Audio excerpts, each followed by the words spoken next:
then next, we have Shi Cheng from Tsinghua University to tell us about the new DoS attack against RDMA networks. Shi Cheng, please. Hello, everyone. I am Shi Cheng Wang, a PhD candidate from Tsinghua University. Today, I am honored to present our work, LoRDMA, a new low-risk DoS attack in RDMA networks. This is a joint work with Tsinghua University, Beihang University, Information Engineering University, and Southeast University. So let's start with RDMA network. Nowadays, RDMA is becoming a compelling trend in current networks, and by bypassing the OS kernel and directly accessing the memory of remote hosts, it delivers exceptional performance. RDMA offers bandwidth reaching hundreds of Gbps and latencies as low as tenths of microseconds. And therefore, RDMA has been widely applied in multiple performance-critical application scenarios such as distributed machine learning, distributed cloud storage, or web search queries. And in general, RDMA requires a lossless network to achieve high transport performance, and specifically in RockV2, one of the most typical RDMA protocol, the hole-by-hole flow control mechanism, PFC, is deployed to guarantee the loss-free property. And when the ingress equivalence of the downstream switch exceeds a certain threshold X off due to network congestions, it sends a pause frame to its upstream entity, a switch or a NIC, to stop packet transmission, and the packets will be paused and accumulate as the upstream egress queues. And when the ingress equivalence drops below another threshold X arm, the downstream switch will send a resume frame to the upstream, and then the transmission restarts. However, despite zero packet loss, PFC results in many other performance issues because it misreads the congestion hole by hole because of its head-of-line blocking. For example, in this figure, when switch 5 port 4 encounters microburst and becomes congested, the ingress queues of other ports, switch 5 port 1 and port 2, will be congested and generate PFC port frames. Therefore, the egress queues at switch 3 and switch 4 will be blocked. And then F1 and F4 unfairly get blocked and become victim flows. Besides, PFC can also lead many other performance problems such as PFC storm or even PFC deadlock. And currently, the end-to-end congestion control is usually introduced to mitigate its side effect. Congestion control detects the congestion signal in the network and adjusts the flow rate accordingly. And in RDMA, DCQCN is one of the most popular CC schemes in both research and industrial community.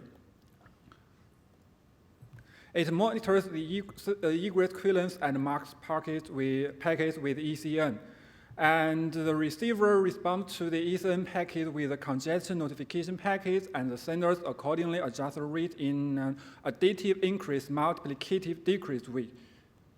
And DCQCN now is widely supported by current commercial RDMA NICs such as Mellanox and Broadcoms. However, our experiments found that DCQCN cannot eliminate PFC problems. Worse yet, DCQCN itself can also be misled by PFC. And we set the topology and victim flows F1 to F4 as shown in this page, and N nodes A1 to AN send line rate bursts to receiver 2. They will congest switch 5 port 4. And as shown in the figures, there's still a lot of PFC port frames during the burst, and the PFC spread the congestion upstream and makes quick congestion at switch 3 and switch 4. And consequently, DCQCN, which monitors the equivalence, will be misled by the PFC backthreading congestion. F1 and F4 are blocked at switch 3 and switch 4 by PFC, making high equivalence although there are no flow contention in switch 3 and switch 4. And DCQCN mistakenly identify F1 and F4 as a congested flow and cut their rate. And according to the result, we first observed that with the help of PFC, bursts can indirectly cut some flows without any link sharing between them. For example, in our case, we call F2 and F3 direct victim because they are indeed congested at switch 5 port 4. But for the indirect victims F1 and F4, bursts don't need to congest any queues on their flow paths. And furthermore, we record the read card delta R of direct and indirect victims with different aggregate burst rate delta. And shown in these figures, we found that higher burst rates makes heavier read card because it costs more PFC frames and then makes heavier congestion backthread. And let's look more closely at the performance loss caused by the burst. Similar to TCP, DCQCN applies ARMD rig adjustment, and therefore, on the burst, victim flow rate comes to 0 very quickly, but it takes a much longer time for them to recover to its original rate. For example, a very short burst lasting for about 1 millisecond can spread the victim flow rate for tens of milliseconds. And to quantitatively study the performance loss, we mathematically define the performance loss as an integral of rate difference over the time, which is geometrically the area of the shaded part in this figure. And we compute the performance loss for direct and indirect victims on different burst duration tau. We can see that a very short burst can cause significant performance loss, but most importantly, our finding reveals the phenomenon that there exists a diminishing marginal returns regarding the performance loss as burst duration extends. And specifically, when the burst duration reaches a sufficient length, the performance loss for direct victims increases linearly. However, the performance loss for indirect victims remains constant. And to explain why, let's look at the queue length evolution during the burst. We found that, and shown in the figures, although the queue congestion of the direct victim always holds during the burst, the queue congestion of indirect victims only lasts for a very short time, because the queue build-up at switch 3 and switch 4 will finally be mitigated by DCQCN rate adjustments, although it is unfair.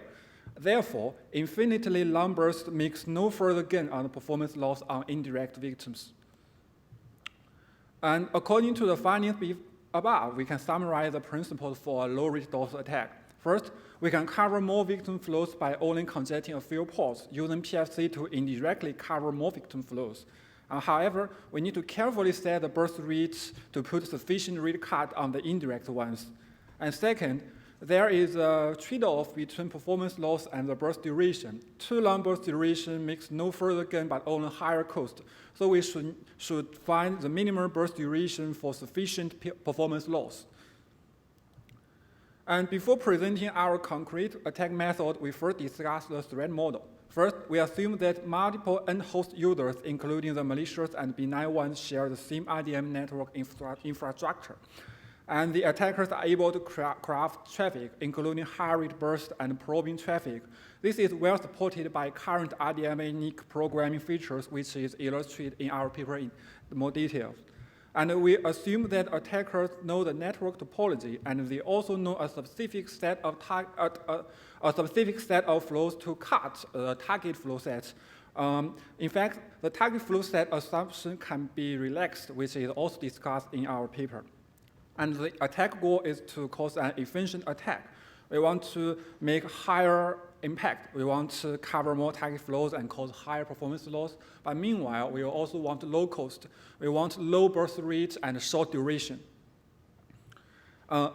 However, to conduct an efficient attack, we still face considerable challenges. The first challenge is how to cover more target flows efficiently.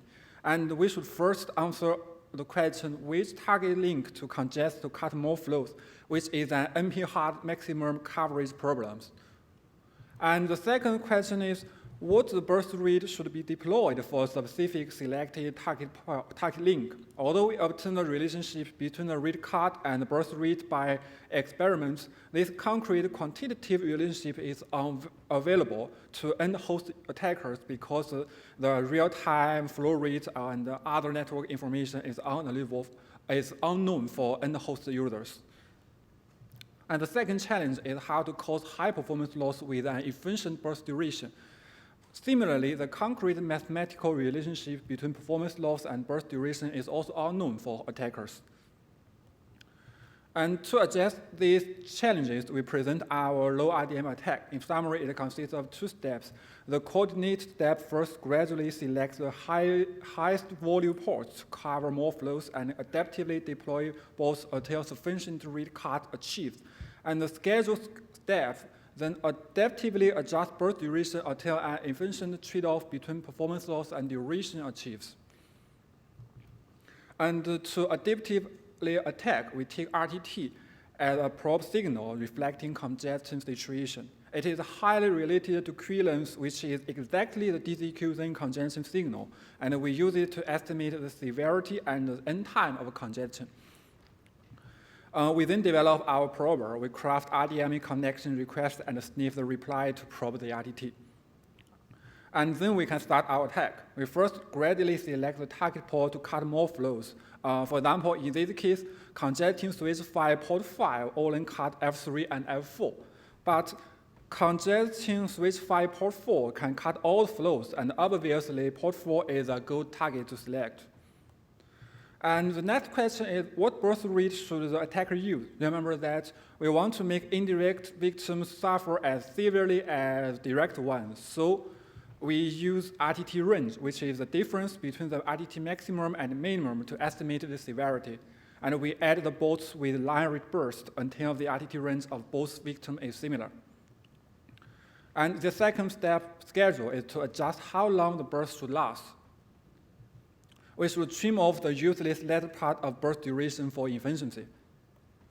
And specifically, during the attack, we trim off the burst duration where the probe RTT is low, which implies that the queue is less congested. And we implement our attack tools, including burst generator and RTT prober. We then set up a real test board in Kuaishou Cloud RDMA cluster, and we also set up large-scale simulation using NS3. And our evaluation mainly focuses on the performance of the coordination and schedule and the attack impact on RDMA applications. First, compared with baseline attack method, our coordination presents higher attack performance, and we have higher victim flow coverage and rates cut. And we also have lower attack cost. We have fewer directly congested points and congested flows. As for the schedule method, it also presents higher attack efficiency and sufficient attack impact at different background traffic. And we then simulate the impact on RDMA applications in a large-scale network. We first set up a fat tree topology and run different traffic workloads, including machine learning, training, and cloud storage. And the results show that under varying flow distributions, the median increase in co-flow completion time is averaging at 25%, and the maximum increase is averaging at 65%. And then we validate our attack tools. Our burst generator can craft line rate bursts at different networks, and RTT prober can reflect the congestion situation well. We also conduct a real attack on NCCL Tests as a real testbed RDMA cluster. It causing performance degradation from 18% to 56%, and the diagnostic counters in the network also prove that PFC causes numerous DCQCN read cut signals, which means that it indeed misleads DCQCN. And to conclude, we found that RDMA is less secure in transport control because PFC and DCQCN can be exploited to cut flows across multi-hops, and drastic performance loss can then be caused by short duration bursts. We then present LoRDMA, a new low-risk DoS attack. It coordinates and schedules to obtain an efficient attack solution. And the evaluation demonstrated that the effectiveness and efficiency of the attack through large-scale simulation and real testbed experiments. And thanks for your attention. Any questions?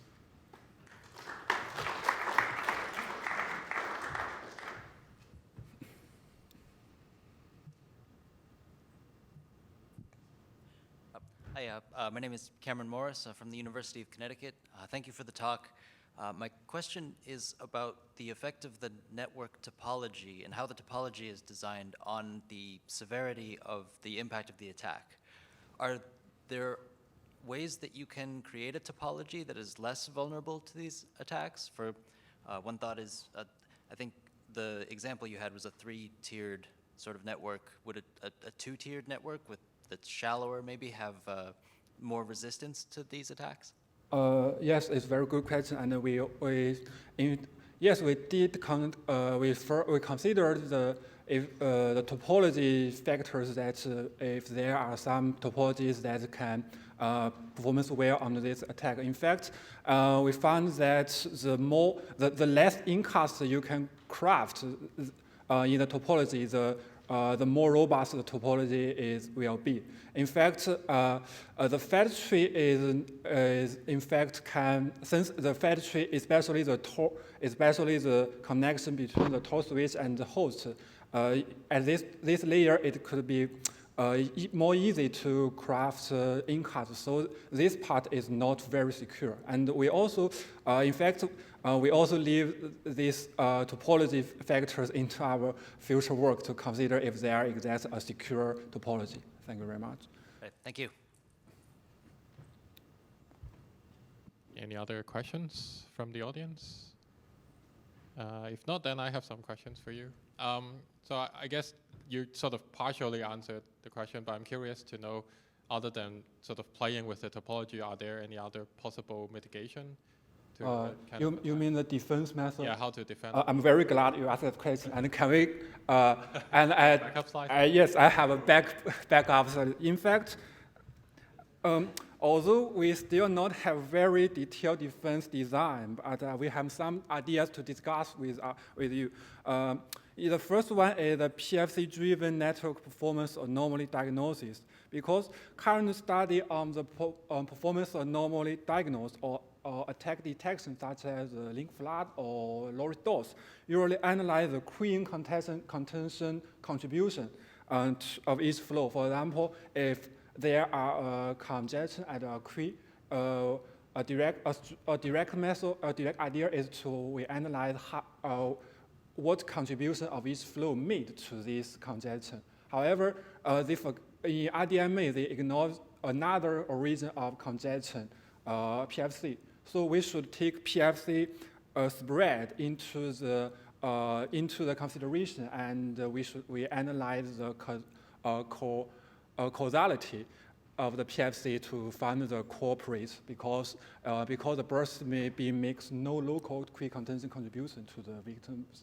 And the second point is the fine-grained burst monitor, because in RDMA we don't need very long bursts compared to the TCP. We only need millisecond or even microsecond level bursts. So we should have more fine-grained burst monitor, but this is obviously will introduce higher overhead, so there will be a trade-off and a very significant challenge between the effectiveness and overhead.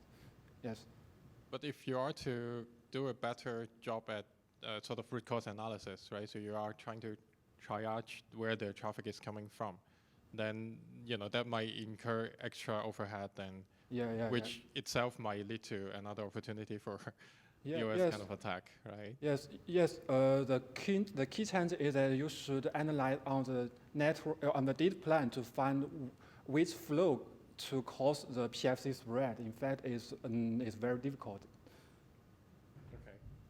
And then I have another simpler question. So you mentioned low rate, right? So part of the objective for your attack is for the sort of adversarial nodes to not send a lot of traffic, basically. Yeah. Right. So because you show that even if you send more traffic, you might not increase the effectiveness of the attack.